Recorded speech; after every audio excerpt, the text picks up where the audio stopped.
Hello everyone, good morning. কেমন আছো তোমরা? আশা করি খুব ভালো আছো। আমিও বেশ ভালো আছি, তবে আজকের মনটা একটু হালকা করে খারাপ আছে। কেন? তার তোমরা পুরো ভিডিওটা দেখলে জানতে পারবে। এখন এই 6:30 মতো বাজে। এখন যাচ্ছি সোনারপুরে। প্রথমে যাব বাড়িতে, সেখান থেকে বাবাকে আর তোমাদের দাদাভাইকে নিয়ে যাব ব্যাংকে। তো সেই কারণেই বেরিয়ে পড়েছি। আমি প্রথমে গিয়ে রান্নাবান্না করব, তো সেই কারণে আর এখন আমার হাজব্যান্ডকে নিয়ে যাচ্ছি না, ও একটু দেরি করে যাবে। আর আজকে আমার মনটা ততটা ভালো নেই, কারণ মায়ের একটা শেষ স্মৃতি বলতে পারো জড়িয়ে আছে এখানে। মায়ের শেষ সম্বলটুকু আজকে আমি শেষ করে দিয়ে আসছি। বৃষ্টিও পড়ছে, ট্রেন ধরে সোজা সোনারপুরে যাব। অ্যাকচুয়ালি জমিটা বিক্রি করার আমার ইচ্ছে ছিল না, কিন্তু আমার বাবা বা আমার কিছু রিলেটিভস তারা চাইছে না জমিটা রাখতে, সেই কারণেই কিন্তু এত তাড়াতাড়ি বিক্রি করার সিদ্ধান্ত নেওয়া। তো চলো বাড়ি গিয়ে আবার দেখা হচ্ছে। আমি ড্রেসটা চেঞ্জ করে দিয়েছি, এসে রান্না বান্না করতে বসে পড়েছি। বাইরেটা পুরো একদম অন্ধকার হয়ে গেছে, এত বৃষ্টি আসবে হয়তো। তো মাছটা ভাজতে বসিয়েছি, এদিকে ভাত হচ্ছে। চলো তোমাদেরকে এক ঝলক দেখিয়ে দিই কি কি হবে। এদিকে আবার টিফিনও বানাতে হবে, অনেক কাজ আজকে। এই দেখো, এখন কিন্তু আমি মাছটা ভেজে নিচ্ছি। আমার কোনো প্ল্যানিং ছিল না যে মাছের তরকারি করার, কিন্তু আমার বাবা আবার মাছ ছাড়া ভাত খায় না। আর যেটা আমি রান্না করব বলে আজকে এসেছি অ্যাকচুয়ালি, সেটা আমার বাবা ততটাও পছন্দ করে না।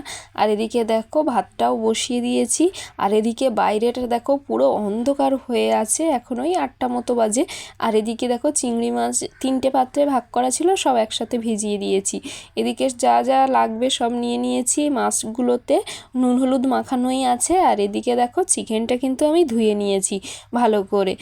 অ্যাকচুয়ালি দাদা অনেক দিন ধরেই বলছিল একটু চিলি চিকেন ফ্রাইড রাইস খাওয়ার কথা। আর এবার আমি তো সব সময় আসতে পারি না, এই যখন একেবারে আসি করে দিই। আর বাবা বেরিয়ে যাবে, সেই কারণে বাবার টিফিনটা বানিয়ে দিলাম। এটা ছিল মানে আমি রুটি দিয়ে ডিমটা সেঁকতে গিয়েই অ্যাকচুয়ালি ভেঙে ফেলেছি, কারণ এক হাতে ফোন ধরা, এক হাতে খুন্তি দিয়ে নাড়তে গেছি, একসাথে আর উল্টাতে পারিনি। না হলে আমি কিন্তু খুব সুন্দর করেই একসাথে উল্টাতে পারি। এত কিছু একসাথে করতে করতে আমি জাস্ট হাঁপিয়ে যাচ্ছি। জাস্ট দেখো রান্না বান্না সব চলছে। এই কড়াইয়ে হচ্ছে মাছের ঝাল হচ্ছে, আর এদিকে ফ্রাইড রাইসের জন্য ভাজাভুজি হচ্ছে।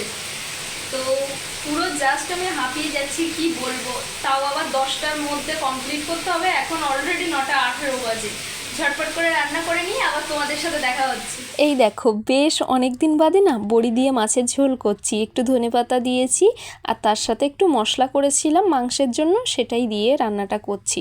আর এদিকে দেখো বিনসটা ভাজা ভাজা হচ্ছে, আর এদিকে আমার মাছের ঝোলও কমপ্লিট হয়ে গেছে। আর দেখো চিংড়ি মাছ, বিনস, তারপরে গাজর সমস্ত কিছু ভাজা হয়ে গেছে। এবার পকোড়াটা বানাবো, তার আগে কিন্তু ফ্রাইড রাইসটা কমপ্লিট করে নেবো, কারণ এক হাতে করছি তো। ওই পকোড়া বানাতে বানাতে যদি পকোড়াটা পুড়ে ওঠে তখন খুব মুশকিল হয়ে যাবে। তাই জন্য ভাতটা কমপ্লিট করি, তারপরে পকোড়াটা বানাবো। আমার একদম কমপ্লিট হয়ে গেছে। এবার ডাইনিংয়ে নিয়ে চলে এসেছি। ডাইনিংয়ে এসে নাড়াচাড়া করছি, কারণ তলার দিকে যাতে জমাটবদ্ধ না হয়ে যায়। জমাট বেঁধে গেলে কি হয় বলো তো, খেতে একদমই ভালো লাগে না।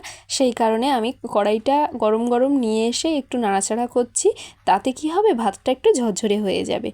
আর আমার তো তোমরাই জানো যে বিরিয়ানির থেকেও চিলি চিকেন ফ্রাইড রাইস আমার দারুণ লাগে জানো। আর রান্নাটা এখন করে যাচ্ছি যাতে এসে তাড়াতাড়ি এসে খেতে পারবো। বেশ একটু কিছুক্ষণ লাগবে, জমি জমার কাজ বুঝতে পারছো, কখন হবে না হবে ঠিক নেই। সেই কারণে রান্নাবান্নাটা একদম কমপ্লিট করেই যাচ্ছি। এই দেখো একদম রেডি করে দিয়েছি, চলো পকোড়াগুলো ভেজে নিই। আর পকোড়া ভাজা দেখে এখনই আমার ভয়েস দিতে গিয়ে জিভে জল চলে আসছে। আমি চিকেন পকোড়া খেতে ভীষণ ভালোবাসি। তোমরা হয়তো ভাববে যে এরকম হাড্ডি গুড্ডি দিয়ে চিলি চিকেন করবে, সময়টা তো কম ছিল, তাই দাদা সব লেগ পিস এনেছে, তাই মাংসগুলো আর আলাদা করে ছাড়াতে সময় লাগবে বলে ছাড়াইনি, ছোট ছোট করে কেটে পকোড়া করে নিয়েছি। আর এই দেখো পেঁয়াজ ক্যাপসিকাম ভাজতে বসিয়েছি। আর কতটা হয়েছে দেখেছো? না না, শুধু আমরা খাবো না, অনেকজনকে এর মধ্যে দিতে হবে। আর আমি এটা রান্না করতে করতে আমার বর চলে এসেছে। ও দেখে বলল যে তুমি তো হাঁপিয়ে গেছো পুরো, ঠিক আছে তুমি একটু রেস্ট নাও, রেডি হও, আমি ততক্ষণে চিলি চিকেনটা কমপ্লিট করে দিই। জাস্ট এটা কমপ্লিট করে নামিয়ে রেখে দৌড়ে চলে গেছি। মানে আমাদের বাড়ি সোনারপুরে, আমাদের যেতে হয়েছে বিদ্যাধরপুরে, তো চলে গেছি। গিয়ে এই যে সবাই সাইন করছে। এইবার মনটা খারাপ হয়ে যাচ্ছে জানো তো, যে মনে হচ্ছে যে এতদিন ধরে রেখেছিলাম জমিটা আঁকড়ে, তো আজকে অন্য কারো হাতে দিয়ে দিতে হবে, অন্য কেউ সেখানে থাকবে, এইবার মনটা খারাপ হয়ে যাচ্ছে। হ্যাঁ, অবশ্যই আমরা এর পরিবর্তে টাকা পাচ্ছি, কিন্তু তবু একটা স্মৃতি থাকে বলে না। আর এটা ছিল আমার মায়ের শেষ স্মৃতি, তোমাদের তো আগেই বললাম। তো সেই স্মৃতিটাকে আমি হারিয়ে ফেলছি। আর সমস্ত কাজ কমপ্লিট করে বাবাকে নিয়ে আমি আর আমার বর আমাদের বাড়িতে যাচ্ছি। বাবা বলছিল ট্রেনে যাব, বাইকে যেতে চাচ্ছিল না। তো আমরাই বললাম যে চলো, না হলে অনেকটাই দেরি হয়ে যাবে, কখন খাওয়া দাওয়া করবে, অলরেডি 2:30-3টে বেজে গেছে। তো সেই কারণে আমরা 3জনে মিলে রওনা দিলাম। আর এদিকে দেখো বাড়িতে এসে গেছি আমরা, ওদের 3জনকে খেতে বসিয়ে দিয়েছি, এবার আমিও খাবো। তো প্রথমে সাদা ভাতের ব্যবস্থা ছিল, সাদা ভাত দিয়ে মাছের ঝোল, কচু ভাজা এই সমস্ত করেছিলাম। তারপরে ফ্রাইড রাইস, চিলি চিকেন খাওয়া হলো। আর এবার আমি দই নিয়ে বসেছি। তো আজকের ভিডিওটা তোমাদের কেমন লাগলো অবশ্যই কমেন্টে জানিও। আশা করি তোমাদের আমার ভিডিও ভালো লাগে, এই জন্য তোমরা কমেন্ট করো। আর আরও বেশি বেশি করে কমেন্ট করো, লাইক করো। আর তোমাদের ভালোবাসা পেলে আমি তো ভীষণ খুশি হয়ে যাই। আমার মন খারাপ থাকলেও সেই মন খারাপ একদম ভালো হয়ে যায়। আবার দেখা হবে নেক্সট ভিডিওতে। চলো আজকের মতো টাটা, বাই বাই। তোমরা সবাই ভালো থেকো, সুস্থ থেকো, সবাইকে ভালো রেখো। আর এইভাবেই আমার সাথে থেকো, তাহলে আমার অনেক ভালো লাগবে।